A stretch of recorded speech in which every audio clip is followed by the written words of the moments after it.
All right, so this is going to be another movie review. This one's called They Made Me a Criminal, 1939. They Made Me a Criminal is a 1930 U.S. crime drama film directed by Butch B. Berkeley and starring John Garfield, the infamous communist who refused to name names.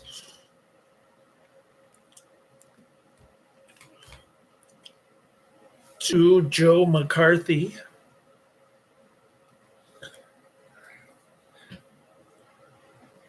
And he was also a Jew. His movie career suddenly stopped after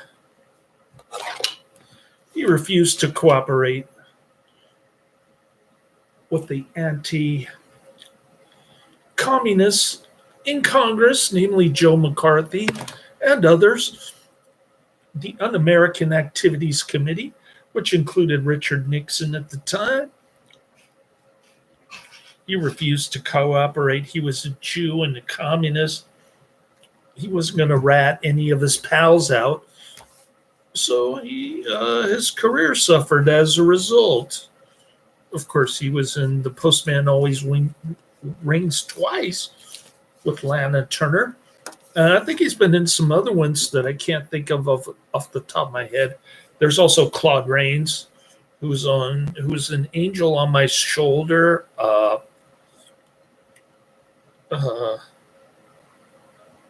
Double Indemnity? No, he wasn't in that one. Well, I'm having a brain fart with Claude Rains right now.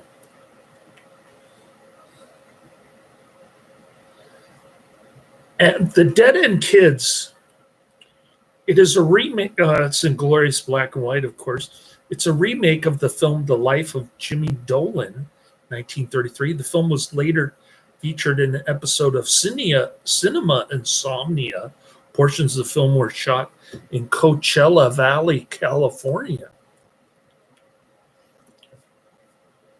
Distributed by Warner Brothers, release date January 28, 1939, running time 92 minutes, country United States, language English.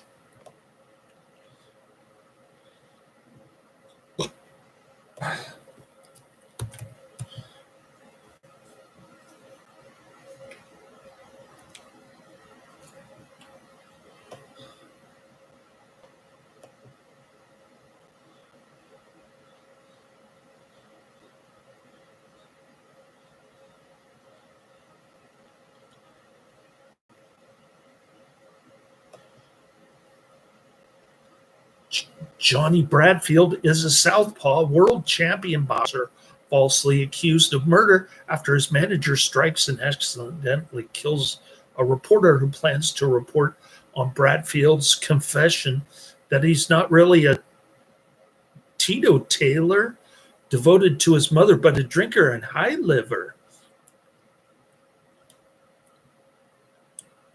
At his manager's advice, Bradfield disappears and is presumed dead. The manager steals Bradfield's money and girlfriend and flees. They were the only witnesses who could have exonerated him, but they die in an automobile accident pursued by the police. Detective Monty Phelan, a coroner living under a cloud because he once mistakenly sent someone to the electric chair, believes that Johnny is still alive and hasn't given up on searching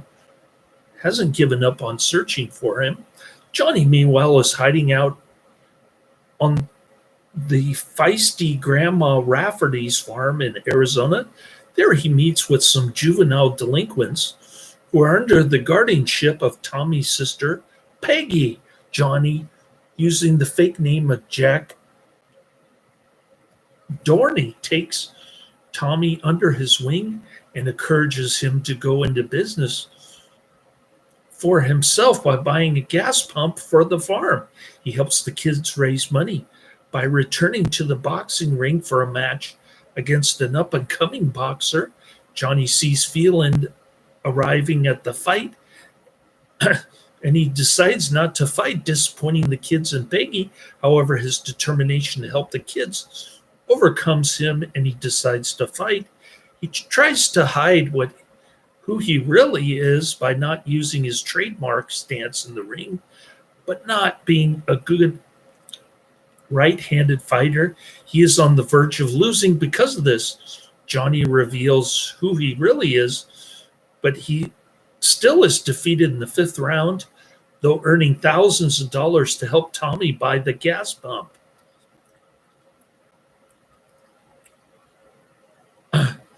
And at that point, the ending really didn't make sense to me. I couldn't understand Claude Rains' motivation of being selfless towards Johnny. But I don't know, it just came out of nowhere, that ending. It was just so sudden and weird. Claude Rains, what is he doing at the end? When Dippy is I'm giving this one 4 out of 5 stars. I liked everything about this movie except for the ending.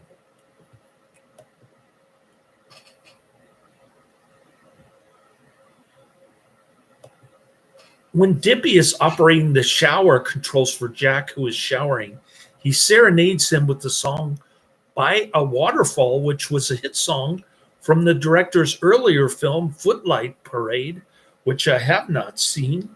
The film also contains the first malapropism of the Dead End Kids, East Side Kids, Bowery Boys series, when Jordan says, "Regenerate, you dope."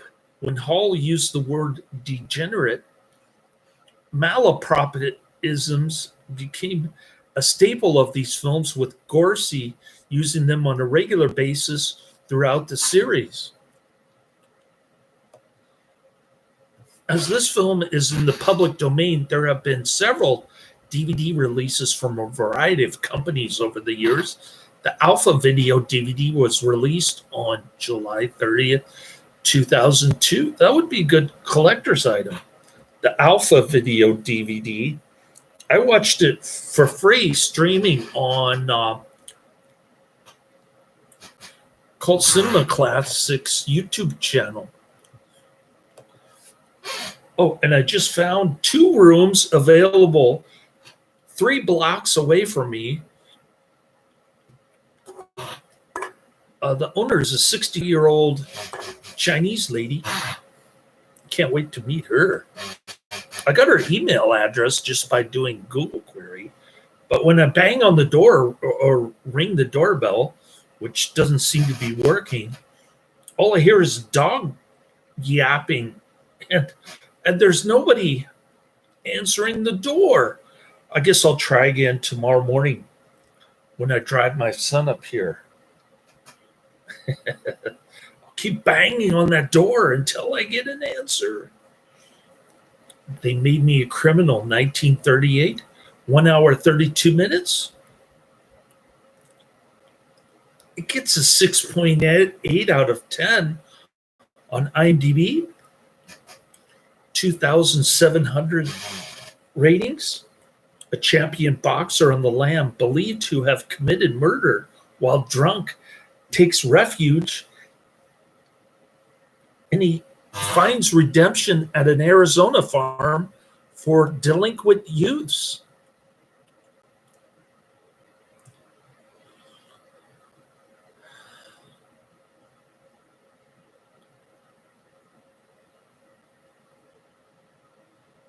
More like this. A crime school, another Dead End Kids movie. A Dust Be My Destiny, Castle on the Hudson, and Quicksand. So this one gets a pretty high, 6.8. I'm giving it a higher 8 out of 10. But we'll look up the review from Boris26 on IMDb in a minute. A southpaw with a distinctive boxing style, New York-based Johnny Bradfield had just won the World Lightweight Boxing Championship title, while he to the public portrays himself as wholesome, doting on his mother. He, in reality, lives a hard and fast life, in stark contrast to the public. That public persona, while passed out in a drunken stupor, a reporter poised to expose Johnny's true lifestyle, dies in Johnny's apartment, knowing that he did not kill the reporter, but that he is implicated in doing so. Johnny, with a few $100 of his several $1,000s amassed wealth in his pocket, goes on the run. In learning that the authorities also believe that he died in a fiery car crash, not by plan or choice, but rather circumstance and need, Johnny, using the alias Jack Dorney, ends up at the Rafferty date farm in Arizona, run by elderly Grandma Rafferty, whose brother, Father Rafferty, before his passing, sent a group of 6 reform school kids from New York City's east side to give them a better chance at life in that reform. Despite initial animosity between Johnny and Grandma, the 6 delinquents and Peggy, the sister of one of the reform kids who accompanied her brother to the farm in feeling she may be a grounding influence for him, all end up having a reciprocal positive influence on the other, especially Johnny and Peggy, who start to fall for each other. I think the turning point was when Johnny rescued the dead end kids from the swim tank, which is also a irrigation system. Water tank is also provides an irrigation system for the nearby farm, I guess. Fruit trees. There are 2 potential problems potentially to upset Johnny's new life. First, he may turn to the only way he knows how to earn a living, namely boxing, which may expose him as still being alive.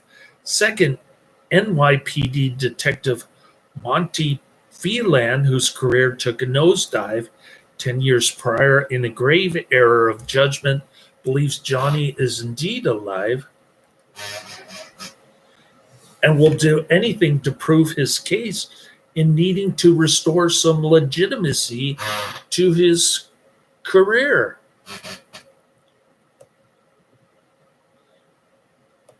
What else we got here? Taglines. I am a fugitive. I am hunted by the mob. I am wanted by the cops. I am forgotten by decent women. That's from the re-release print ad. Claude Rains at first turned down the part, feeling he would be miscast and look ridiculous as a tough New York City cop. Only after being threatened by the studio with suspension did he reluctantly accept it, but he always considered this one of his least favorite pictures. I can see why. The ending it doesn't seem right. It's so sudden and awkward. At around 38 minutes, Gloria Dixon's Peggy calls John Garfield's character Johnny when he still is under the guise and alias of Jack Dorney. She could not know this since she has not told anyone at this point. Since he has not told anyone at this point, even Jack's own cornerman calls Jack Johnny.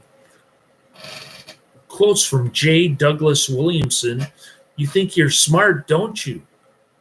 Spit is quoted as saying, "They call us the 6 geniuses." The AFI catalog has a different cast support ordering, suggesting that changes were made for a re-release and Sheridan is billed 6th, and there are other minor changes When compared with the print currently shown on Turner Classic Movies, on which the data in IMDb is based, it is uncertain which is the original print. This was featured in Classic Comedy Teens from 1986, Soundtracks, MOTHER, a word that means the world to me, 1915, uncredited, music by Theodore Morse, lyrics by Howard Johnson, and a partial sung a cappella by Burt Roach. Release date January 28, 1939, in the United States. Country of origin, United States. Official site streaming on Being Television Radio Network YouTube channel, streaming on Broken Trout YouTube channel, language English, also known as May Hekiron Criminal, filming locations Palm Desert, California, USA, production company Warner Brothers, runtime 1 hour 32 minutes, color black, and this is in glorious black and white. There is no color, excuse me. Sound mix mono and aspect ratio 1.37 to 1.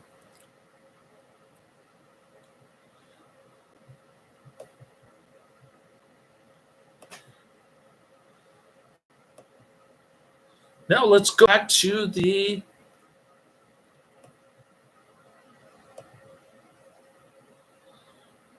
review, shall we? If I could pull it up. What the heck just happened there? Oh, we're at the storyline. Okay.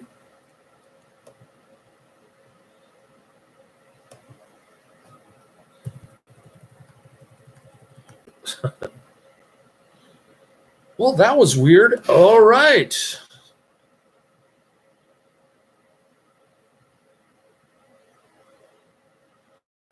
This has 2 awards wins total.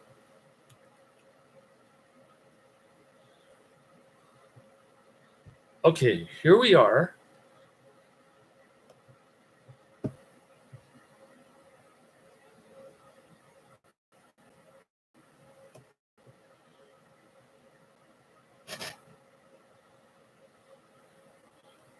And I can't click on anything.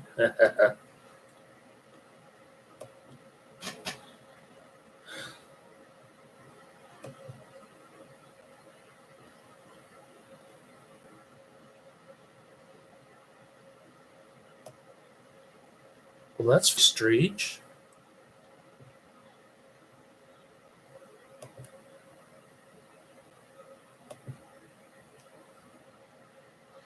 Oh,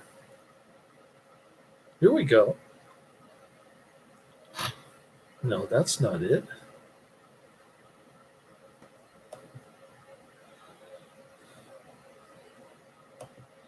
There we go. I'm trying to click on it. Shall we go down the list? While I'm trying to look up this other IMDb review from Boris-26.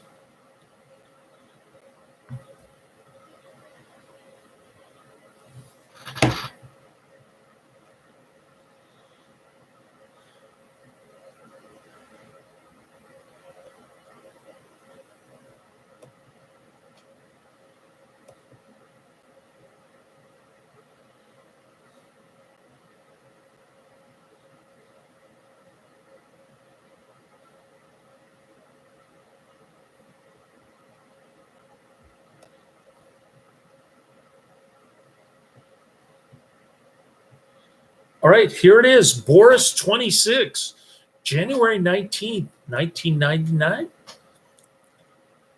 The title of the review on IMDb is Busby Berkeley smoothly shifts gears from geometric dancing girls to neat little crime drama. There's no rating on this. And here we go. Known for his wonderfully cinematic dance sequences. Busby Berkeley went for a different genre in this fine 1939 crime drama. A youthful John Garland plays Johnny, a tough NYC boxer who scores a big break in the ring.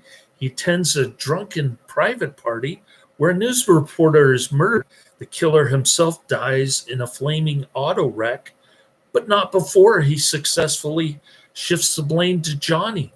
Johnny flees the city. Johnny hides out at a small boys' camp out west, populated by everyone's favorite wayward street gang, the Dead End Kids. All seems fine in this hideout until a neat NYC detective, Claude Rains, who is on the murder case, happens by. Berkeley keeps the film going at a terrific pace. Berkeley would never settle for a point and shoot look to this film. His camera is all over the place, even underwater, when the kids take over a water tank. There's all the stock characters of old cinema. The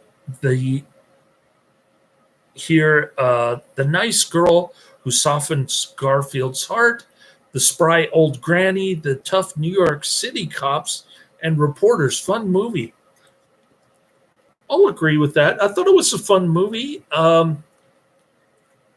It wasn't too bad.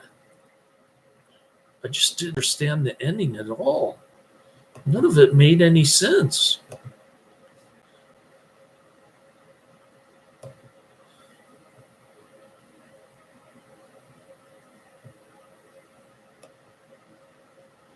And how is he going to get away with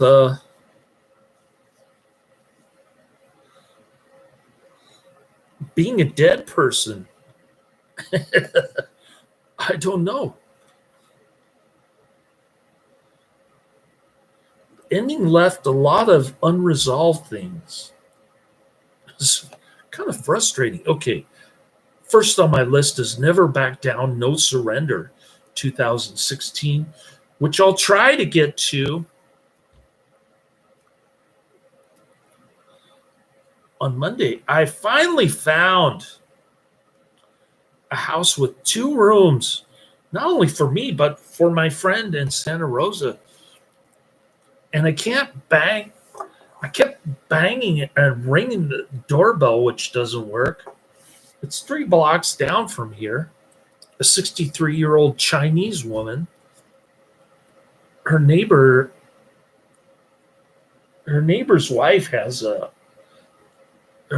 Chinese wife has a mustache. And so I talked to her husband. Her husband says that the 63-year-old neighbor has been trying to bug them for tenant referrals. So I think I'll pop by there after I pick up my son from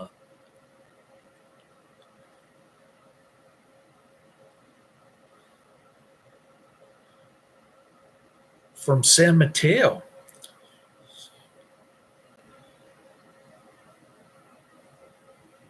And again, after I drop him off in San Mateo, I'll try the double whammy tomorrow, and hopefully we can get this resolved on Saturday. Never Back Down, No Surrender from 2016 is number 1 on my list. Number 2 is Disconnected, the real story behind the transgender explosion, 2022, and Mask of Death, 1996. Those are my next 3. I hope you enjoyed my 3 reviews this weekend. I'm getting to a 4th one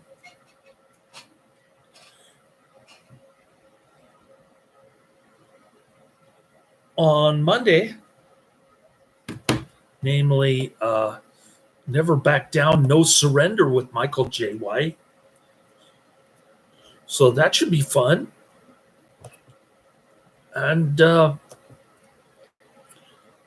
I guess I should go back and put rant on all of my 1-star reviews. I keep forgetting to do that after I promised Jeff Jaffe that I would. So I'll go back and I'll fix those later.